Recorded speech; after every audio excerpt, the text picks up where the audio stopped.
Buon viaggio, papà. Poche parole accanto alla foto di Piero Angela. Arriva così, fulmine a ciel sereno in questo sabato a ridosso di Ferragosto, la notizia della morte di Piero Angela. 93 anni, una vita dedicata alla scienza e alla diffusione della sua conoscenza. Così, venerdì 21 febbraio 2020, il giorno in cui il Veneto scopriva l'incubo coronavirus con i primi 2 casi accertati a Vo, Piero Angela parlava a Vazzola, dove era stato insignito del premio Fuoriclasse 2019. Dobbiamo stare molto attenti. Quello che sta succedendo in Cina e con le autorità cinesi sembra esagerato, però col senno di poi bisogna giudicare, perché quella roba lì mica bisogna scherzare troppo. Poi qui noi siamo capaci di trovare i vaccini, però ci vuole tempo e questi virus sono veloci. Un'analisi lucida la sua di giornalista scienziato che allora, a 92 anni, aveva disegnato con quella consapevolezza che offre solo la conoscenza i mesi incerti che tutti avremmo vissuto. Diversamente dall'AIDS, che come si dice, se lo conosci lo eviti, qui se lo conosci comunque non lo puoi evitare.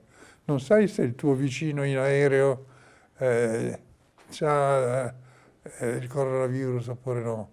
Come si è visto su quella nave ferma in Giappone, si stanno contagiando tutti.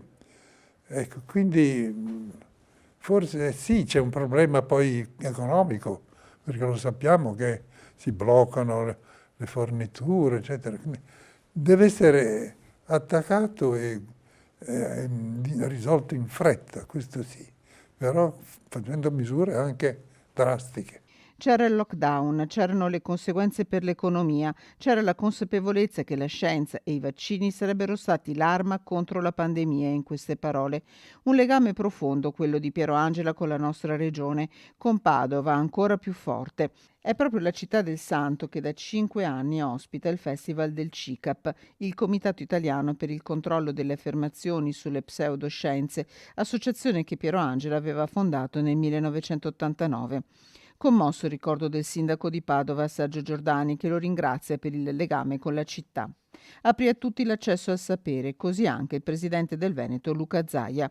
E così parlava Piero Angela Albò in occasione del Festival del CICAP nel settembre 2019. La nostra società ha bisogno di persone che rispondano consapevolmente alle domande. E con queste parole dalla pagina Facebook di Superquark, il programma condotto dal 1981 e lasciato in eredità al figlio Alberto, il suo congedo da tutti noi. Carissimi tutti, penso di aver fatto la mia parte. Cercate di fare anche voi la vostra per questo nostro difficile paese. Un grande abbraccio, Piero Angela.